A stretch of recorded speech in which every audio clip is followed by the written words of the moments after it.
Magandang araw po sa inyong lahat mga kababayan at welcome back dito po sa PNR at ito nga mga karibin natin tinapos ang ICC. Nako, Pres Marcos umami na. Grabe ginawa kay Duterte. Yan mga kababayan, patungkol po riyan ang ating alamin at bibigyan ng komento ngayong araw na ito. Pero bago pong lahat, kung bago ka pa lang at di pa po nakapag-subscribe sa ating munting channel, please don't forget to subscribe at palike na rin po ng video ito. Maraming salamat po at eto na nga, simulan na po natin to.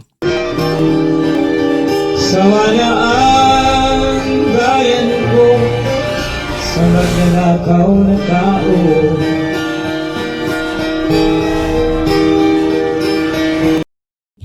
So ito mga kababayan, bago po natin muling i-play ang video ito, eto pasadahan po muna natin ang mga nagte-trending na mga balita dito po sa mundo ng social media. Eto mga kababayan, unahin na po natin ito. Grabe no. Tingnan niyo po yung mga yung mga tao. Yung balitang ito, ABS-CBN News 35 minutes ago. Galing po sa ABS-CBN News, no. ICC releases proposed application process for victims to participate in Duterte case. So, eto. Tingnan muna natin yung picture, no. Ito, i-zoom in natin. Saan kaya nila nakuha ang mga taong ito? Parang mga tambay lang. Tingnan nyo to. Mukhang... Di ba? No, yan, no. Grabe, ang dami nila sa isang... yung kwarto, tingnan nyo, Ang dami nila, no? Yan lang yung kwarto yan, mga kababayan. Iilan lang siguro ito. Tingnan nyo. Picture taking, may lola, syempre, kailangan yung makuha ang simpatsya ng taong bayan. Pero mga karibin natin, hindi pa tayo nagtataka? No? Bakit ganito? Bakit may ganito dito? Konti naman. Di ba? 30,000 yung sinasabi nila pero ito lang pala. Well anyway, ito pong balita, basahin po natin para sa inyo. Inilabas ng International Criminal Court ang kanilang panukalang panuntunan sa aplikasyon para sa mga biktima na makikilahok sa kasong crimes against humanity laban kay dating Pangulong Rodrigo Duterte. Ano po ang inyong opinion dyan mga karibin natin sa picture na yan, no? Nakikipag-usap. Well anyway, sa bagay may translator naman siguro ito, no?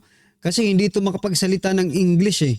So may translator siguro yan. At yung yung judge nila, di ba? Yung gusto ko lang i-point out dito, mga karibin natin, yung taong ito, parang tambay lang yata ito eh. Nakikipag-usap kayo sa judge ng ICC tapos ganyan ang suot mo. Well anyway, wag po tayong maging judgmental mga kababayan. Pero anyway, kayo na lang po ang bahala. I-comment nyo na lang po kung anong comment nyo dyan sa taong yan. Okay? Eto pa. Speaking of ICC, eto. Hungary magwi-withdraw sa ICC dahil umano sa Israeli Prime Minister na may kaso sa ICC. Nako po. Yan Ibig sabihin nito, kumakampi po yung Hungary, no? Dito po sa Israeli Prime Minister, mga kababayan. So, ganyan po. Ang problema lang talaga, bakit sa Pilipinas, di ba? Kung sa ibang bansa nga, kinakampihan pa ng ibang bansa. No? Yan miyembro pa yan ng ICC na kumakampi. Pero dito sa atin, mga kababayan, walang pagkampi. Kay former President Duterte. Bagkos ay pinagkanulo pa nga mga kababayan, no? So, ewan ko lang kung magtitiwala pa sa atin ng international community. We're in, no? Our former president is being pinagtrahidoran, di ba? Ng mismong gobyerno. At ito pa mga kababayan, ano pong inyong opinion dyan? Ito pa patungkol pa po ito sa ICC mga kababayan, no? Sinagot po ni President Bongbong Marcos Jr. Ang statement ni Vice President Sara Duterte. Ito po yung statement. This is really ironic, but I had to thank Bongbong Marcos because there was forgiveness between me and my and PRRD for all that has happened in our lives. This has been one of the longest meeting I've had with the former president. Now, I have this every day with him talking about life, talking about family. Sabi naman po ni President Bongbong Marcos Jr., ito po yung nasa thumbnail natin na sinasabi kong Pres Marcos umamin. Because ito pong naging sagot ni President Bongbong Marcos Jr. Sabi niya, glad I could help. Nakatulong pa daw siya. Masaya siya at nakatulong pa siya. Ibig sabihin, parang inamin niya na, mga kababayan, na siya talaga, no? Sino pa ba ang masisisi natin dito? Sisihin ba natin dito yung Amerika? Sisihin ba natin dito si Donald Trump? Ang presidente po natin, si President Bongbong Marcos Jr. No? Anything na naganap dito sa Pilipinas, it is the responsible of the president, di ba? Kaya thank you rin Mr. President at umamin ka na, di ba? Ano po ang inyong masasabi dyan? I-comment nyo na lang mga kababayan. At eto pa, eto naman si Speaker Martin Romualdez. Nako, sabi niya po, mga kababayan, hindi ako makapaliwala dito no? Sabi po ni Speaker Martin Romualdez, our streets are safer. That's the truth. Ba talaga lang Our streets are safer. That's the truth. But when fake crime content dominates social media, people are made to feel otherwise. No? We must not let lies erase the progress we've made. Anong progress? Are you sure that there is a progress na ginawa kayo? Let's say there is no such social media. Tanungin ko yung mga taong bayan ngayon. Do you feel safe sa administrasyong ito? No? Do you feel our streets are safer than the past administration, mga kababayan? Sige, kayo na ang sumagot. Wag na po si Speaker Martin Romualdez. Hindi naman po ito pumupunta sa mga lansangan natin Tayo po ang naglalakad, mga kababayan, sa ating mga kakalsadahan. Yung iba naglalakad sa umaga, sa tanghali, sa gabi, sa madaling araw. Sige nga, pakisagot nga mga kababayan kung talagang safer yung streets natin ngayon. And they made progress, sabi po ni Speaker Martin Romualdez. Because I don't really believe. Because ako mismo, I feel it's not safer. Yung kalsada natin ngayon, nako po, napakadelikado, mga kababayan, no? Hold up dito, gurgur doon, no? Inuman dito, inuman doon. I don't feel safe. Kayo, ewan ko lang sa inyo pero para sa akin, I don't really feel it, Mr. Martin Romualdez. Diba? Ano ba ito? Nagbobulahan ba tayo dito? Huwag niyong gawing taga ang taong bayan. We, the ordinary Filipino, are the ones who is walking on the streets. Kayo, hindi nga siguro kayo lumalabas Paano mo nasasabi yan? Hindi nga po ito lumalabas siguro sa kanilang bahay na bato. Diba? Paano mo masasabi yan ni Speaker Martin Romualdez? How can you justify? Diba? Dahil sa sinasabi niya na yung mga fake daw na crime content. Nako. I-verify ninyo kung fake yan. Sige nga, huwag kayo salita ng fake crime content. Can you provide us an evidence? Ipakita nyo because you are. No? You are in power to accumulate those evidence. Diba? May power kayong ganun. Kami wala kaming ganun. Diba? Hanggang social media lang tayo mga kababayan. But the social media in today's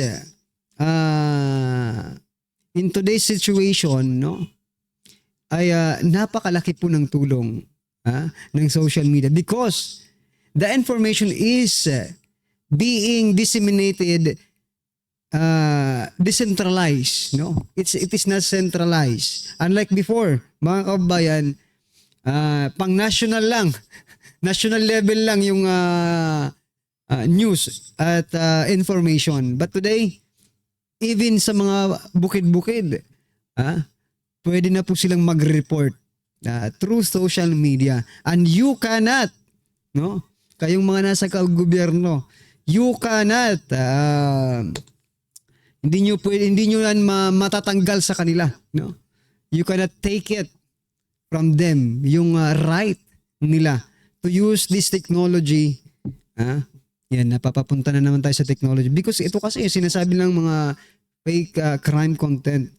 No? Sana magpakita po sila ng mga ebidensya. Okay? Well, anyway, mga kababayan, eto natawa lang ako kanina mga kababayan, sabang sinistave ko to.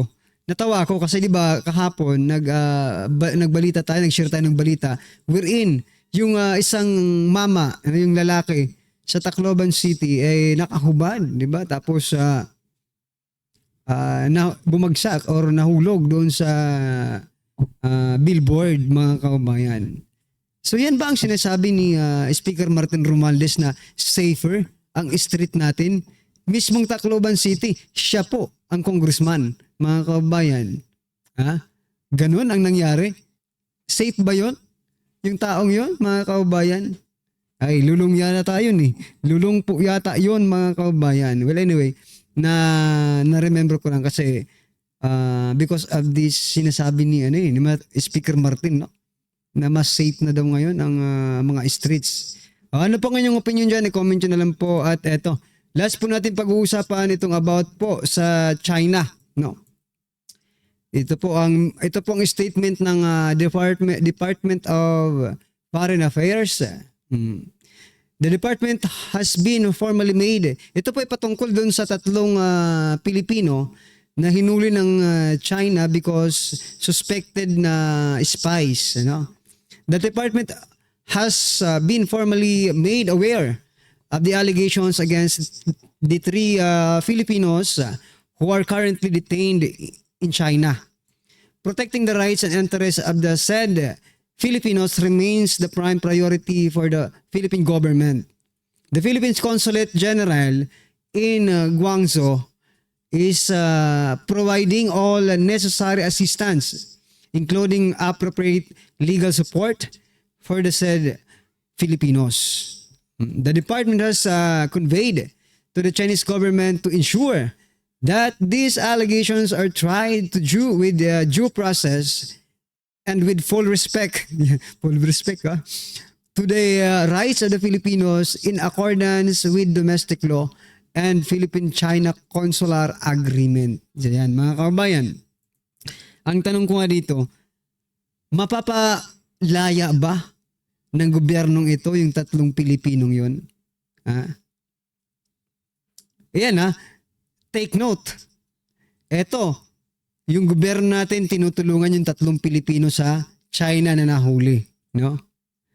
Because they are also Filipino. Pero ito ang tandaan natin. May ginawa ba ang administrasyon ito para tulungan si former President Duterte? I think they cannot do that. Why? Mga kababayan, sila nga mismo ang, 'di ba sabi nga po ng ICC mismo, ng spokesperson ng ICC, the Philippine government is the one who surrendered former President Duterte. Bakit nila tutulungan? Hindi na tutulungan yan. Kahit Pilipino pa yan. Pero eto, tatlong Pilipino sa China, tutulungan nila. Tinutulungan nila. What is the difference? Dito sa tatlong Pilipinong ito, dito po kay former PRRD, parehas po yung Pilipino. Pero mahirap, hindi nyo kayang tulungan si former PRRD. Bakit? Trinahidor nyo eh. Trahidor kayo, mga hudas kayo eh. Di ba? Sa totoo lang. Yeah? Mga hudas po kayo, yan ang totoo. Hindi na tayo magpangalan ng mga sino-sino. Basta kayo, mga hudas kayo. Di ba? Hinudas nyo, trinahidor nyo si former President Duterte.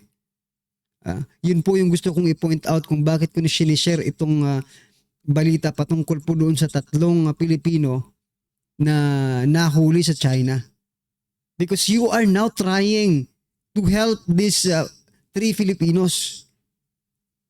While former President Duterte did her best to make our country progressive and cleaned, no, from illegal drugs. Pero anong ginanti nyo? Grabe. Yan po yung sinasabi kong grabe ang ginawa kay former PRRD. Matapos tayong tulungan, matayos pa tayong isave, no? Sa mga addictus, yun pa ang ginawa nila. Well, anyway, ano po ang inyong opinion dyan? I-comment nyo na lang po. At eto na, pakinggan po natin at bigyan natin ng reaksyon ang video ito. Eto na po. Nakakagulat, viral at trending ngayon sa mundo ng social media ang di umano'y balitang tila nasampal ng kahihiyan at katotohanan ng mga loyalisang nagbubulag-bulagan pa rin sa katotohanan, lalong-lalo na ang kasalukuyang pamahalaan ngayon na pinamumunuan ni Pangulong Bongbong Marcos Jr. matapos tuluyan ng nilagdaan at may matining utos ang bagong presidente ng United States of America na walang iba kundi si Donald Trump ang bagong executive order na magpapataw ng kaparusahan sa ICC. Gaano kaya ito katotoo mga kapinas? Tumutok lang sa video at sabay-sabay nating alamin. Pero bago ang lahat mga kapinas, kung bago ka pa lamang sa channel namin, ay huwag mong kalimutan mag-subscribe at pakiclick na rin ang notification bell para mas maging update ka pa lalo sa lahat pa ng bagong videos na i-upload namin. At kina nga mga kapinas, mukhang tuluyan na ngang nawasak ang mga plano ng kasalukuyang pamahalaan ngayon na pinamumunuan ni Pangulong Bongbong Marcos Jr. para sa mga Duterte, lalong-lalo na kay Vice President Sara Duterte dahil mismo ang ICC ay naparusahan na ng United States of America President na si Donald Trump at tila pirmado pa. At ito pang magandang balita, ban na ang ICC sa anumang travel at nag-appraise na din ang kanilang mga asset kaya hindi na muling makikinabangan pa at magagamit pa ng gobyernong ngagba ang ICC laban sa mga Duterte. At sa pagkakataong ito ay tila panalo na di umano ang mga Duterte laban sa kasamaan. Matapos nga lumabas sa balitang ito ay umani na samot-saring komento at reaksyon mula sa marami sa ating mga So yan mga kaubayan, no? Ito po yung sinasabi rin ni Senator Amy Marcos that is former President Duterte protected by this executive order of President Donald Trump, no? Na papatawan ng parusa ang ICC, di ba?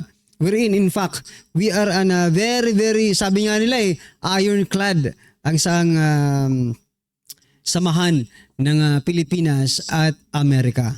Now, the question is, mga kaubayan, can President Donald Trump, no, help former President Duterte getting out the ICC?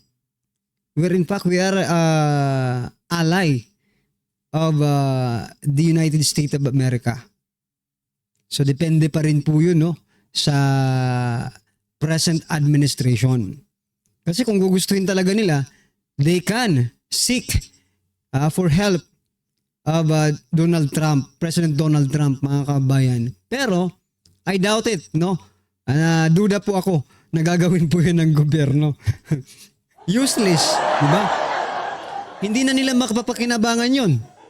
Kasi ang una-una, iniisip ko po mga kabayan kung bakit nila ginawa yun. Kasi napakalakas po ni President Duterte sa pangangampanya. Kaya nila ginawa yun, no? O, doon ka muna, kahit malayo ka, okay lang. Kahit sinusuportahan ka ng mga tao, basta na mas malayo ka, okay lang. Kaya very, very doubtful, no? That the present administration will help, no? And seek help of President Donald Trump in terms of helping former President Duterte. So yun mga kaubayan, ano po ang inyong opinion, reaksyon patungkol po sa video ito, i-comment lang po sa baba para at least alam po ng ating mga kaubayan ang inyong opinion. Maraming salamat po. Please don't forget to like the video. Maraming salamat po. Sawa na ang bayan ko sa pagnanakaw ng tao.